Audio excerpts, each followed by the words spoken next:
tous, on se retrouve pour le pronostic du quintet de ce dimanche. Nous serons le 4 juillet et on prendra la direction de Saint-Cloud pour un quintet en Réunion 1, course 3. C'est le handicap des Hauts-de-Seine, c'est un handicap donc de type classe 2 pour des chevaux âgés de 4 ans et plus. Il y aura 2400 mètres à parcourir et ils seront 16 au départ, donc de ce handicap très traditionnel avec des chevaux qu'on connaît par cœur. A noter que le terrain sera à mon avis assez souple sur l'hipporome du Val d'Or. Je vais tous vous donner mes 8 préférés. J'ai retenu en tête le 5, Breath of Fire, pensionnaire de Carlos et Yann Lerner. La monte de Christophe Soumillon, il a tiré le 1 derrière les stades de départ. C'est un cheval qui, je trouve, tourne autour du pot à l'heure actuelle dans les handicaps quintés. Il avait gagné son quintet en 38 de valeur sur ce tracé de Saint-Cloud au mois de septembre de l'année dernière. Là, il est en 38,5 de valeur, donc il a une livre de plus, mais il a vraiment démontré ces derniers temps qu'il était vraiment proche d'un succès à ce niveau-là. Il vient d'être excellent troisième le 6 juin, le jour du prix du Jockey Club dans le grand handicap de Chantilly, se classant troisième donc de la course référence, remporté par Awful devant Investor. Il devançait Blue Swan, Olympie et Alifon. Il est nettement allé Henry. Non, ici, pour moi, il a toutes les conditions pour plaire. Un terrain qui sera, à mon avis, à son convenance, un bon numéro de corde et un bon jockey. Bref, c'est une base pour moi. En deuxième position, j'ai mis là Investor. Le pensionnaire de Stéphane Vattel, la montre de Michael Barzalona, il a tiré le 2 derrière les stades de départ. Et donc, il vient de se classer deuxième récemment du Grand Handicap de Chantilly, où donc Breath of Fire se classait troisième. Il avait remporté son quintet en 37 de valeur. Là, il est en 40 et demi, mais il vient de prouver qu'il était totalement compétitif. C'est un amour de cheval qui ne dit jamais non, qui ne renonce jamais. Et là encore, difficile d'aller contre lui, malgré la pénalisation au poids. Forcément, il a encore pas mal de supporters. En troisième position, j'ai mis le 7. Il s'agit de Salesman, le pensionnaire d'André Fabre. La montre de Maxime Guillon pour la casaque Vertemer. Il a tiré le 11 derrière le stade de départ. Il avait remporté son quintet sur cet hippodrome, mais sur une distance un peu plus courte. Ici, il avait pris 3,5 kg sur l'échelle des valeurs. Il vient de courir sur l'hippodrome de Compiègne dans une course à condition où il s'est classé cinquième. Bon, c'est quand même une maison assez sérieuse. André Fabre, Maxime Guillon, Casaque Vertemer. Je me dis que même malgré les 3,5 kg de pénalité, il garde son mot à dire pour jouer au moins les belles places, d'autant que la piste, à mon avis assez assouplie, devrait servir ses intérêts. En quatrième position, j'ai mis le 12. Il s'agit de Blue Swan, le pensionnaire de Yann Barbero, la montre de Grégory Benoît. Il a tiré le 16 derrière le stade de départ. C'est un cheval qui est un peu plus régulier, qui n'a pas énormément d'expérience. C'est quand même un 4 ans, un fils de Rajaman qui vient donc se classer quatrième du grand handicap, du grand handicap de Chantilly. La dernière fois donc notre course référence. Il était fortement logique de le retenir ici. Il prouve quand même qu'en 38 de valeur, il est quand même compétitif à ce niveau-là. Là encore, j'y compte beaucoup. En cinquième position, j'ai mis le 4 Gourel, pensionnaire d'Edouard Lyon, la montre de Gérald Mossé. Il a tiré le 6 à la stade de départ. Alors c'est un chat qu'on a un petit peu du mal à situer vraiment sa vraie distance avec lui. Un chat qui court 2004 et puis après 3000, 3100, il revient sur 2004, on recourt après sur 3000. Bon, je me dis que vraiment 2004, ça me semble être sa vraie distance. C'est vrai que cette année, il est un petit peu décevant. Mais c'est vrai que l'an passé, il avait remporté deux handicaps consécutifs, passant de 31 à 38,5 de valeur. Là, cette année, il a pris quelques places. Pas de gagnant pour l'instant. Mais le handicapeur ne fait pas de geste avec lui dans les handicaps. Donc, il reste en 38,5 de valeur depuis le début de l'année et voire même depuis l'automne dernier. Donc, bon, peut-être moins de marge quand même à ce niveau-là, mais il revient quand même sur une piste qui lui a déjà réussi, une distance qui, à mon sens, est vraiment la sienne, et un terrain plus assoupli qui sera sa convenance. Donc, je ne le vois pas gagner, mais il peut jouer les belles places. En sixième position, j'ai mis le 3 Alifon, le pensionnaire de Francis-Henri Raffard, la monte d'Olivier Pellier. Il a tiré le 4 derrière les stades de départ, sachant qu'on attendait beaucoup mieux de sa part quand même, depuis qu'il avait remporté son quintet l'automne dernier sur du programme de Chantilly.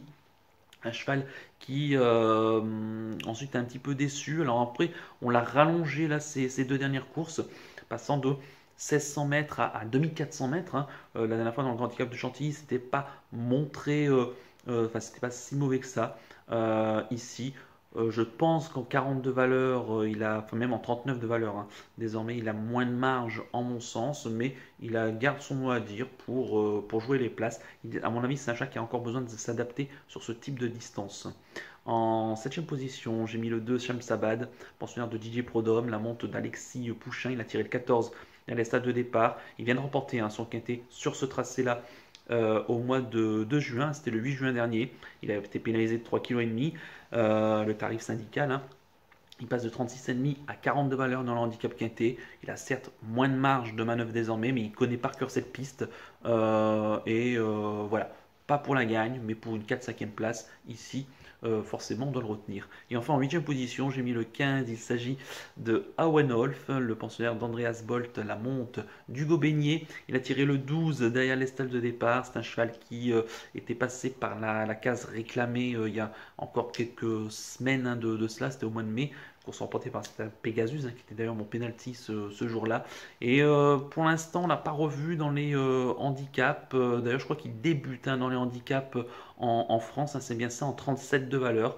Je me dis attention parce que la dernière fois à Compiègne, il était bon quatrième le 15 juin dans une course à condition. C'était intéressant puisqu'il devançait Salesman, que j'ai retenu très haut. Donc, il m'était logique quand même de le mettre. Mais le terrain plus assoupli va être un Sacondan, même si à mon avis, il n'y aura pas forcément, enfin j'aurais vraiment préféré une piste beaucoup plus souple, voire même lourde, très lourde avec lui. Mais glissez-le quand même en bout de combinaison si vous cherchez une belle cote en bas de tableau. Quant à mon regret, ça sera le 16 T-Bolt, le pensionnaire de Satoshi Kobayashi, la montre de Sébastien Maillot, pardon. Il a tiré le 7 derrière les stades de départ. C'est un cheval voilà, qui fait toutes ses courses, qui n'a pas une grosse marge de manœuvre en 36,5 de valeur. Mais il va tout faire pour essayer d'aller chipper une 5e place à une belle cote. Là encore en bas de tableau, glissez-le dans un champ réduit. Je répète mon pronostic en chiffres: le 5, l'As, le 7, le 12, le 4, le 3, le 10. Alors non, je vais recommencer. Donc le 5, l'As, le 7, le 12, le 4, le 3, le 10, le 2 et le 15 avec le 16 en regret. Non, ça fait 9 chevaux, donc ça fait donc du coup 15 et 16 en regret, du coup. C'est pour ça que je me disais qu'il y avait un petit souci. Quant à mon coup de cœur, quand même, ça sera le 5 Breath of Fire. Ça change pas. Je l'aime beaucoup malgré tout. Voilà, je pense qu'il va pas tarder à gagner son handicap. Avec la montre de Christophe Soumillon, bon numéro de corne, j'y compte. Et quant à mon conseil de jeu, on fait donc du coup le couplet placé de mes 8 chevaux. On s'arrête au numéro 2, du coup, qui sera mon 8e cheval. Ce qui m'a pris à en retenir 9, du coup. Voilà, on met le reste de la sélection. Enfin, voilà, on fait le couplet placé des 8 premiers. Et en espérant évidemment que ça se passe bien ici. Voilà donc pour le conseil de jeu. On va terminer comme d'habitude par le penalty du jour. Alors le penalty du jour ce vendredi était non partant, donc on ne le compte pas forcément. Ce samedi, en espérant que ça se passe bien avec Enzo Dessart dans le quintet. Et pour ce dimanche 4 juillet, bah écoutez, je pars du côté de Saint-Brieuc en Réunion 5 dans la 3e. C'est le prix Champagne-Bergère. C'est une course F pour des choix d'âge de 6 à 9 ans qui n'ont pas gagné 171 000 euros. Rendement de distance de 25 mètres pour ceux qui ont gagné plus de 79 000 euros. 3150 mètres à parcourir, c'est une longue distance.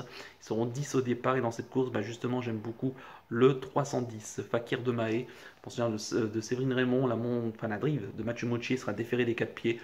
Dans ce lot qui n'a rien d'extraordinaire, même aux 25 mètres, je pense que le cheval doit largement pouvoir s'imposer ici. Il a prouvé qu'à Vincennes était vraiment d'un niveau très correct. Et ici, dans ce lot qui voilà, n'a rien d'extraordinaire, je pense qu'il est capable de s'imposer assez facilement. Il n'y aura pas cher, mais voilà, je l'aime beaucoup. Donc le 310 Fakir de Mahé en Réunion 5, course 3 sur l'hipporome de Saint-Brieuc. Voilà donc pour le penalty du jour. Il ne reste plus qu'à vous remercier, comme c'était évidemment bonne chance pour les paris. Merci à tous pour votre fidélité. N'oubliez pas de liker et de vous abonner à la chaîne si ce n'est pas déjà fait par avance et je vous en remercie. Et je vous donne rendez-vous bien ce week-end en live sur ma chaîne donc pour le retour des lives donc samedi et dimanche à partir de samedi de 13h45. Ce sera également le cas dimanche.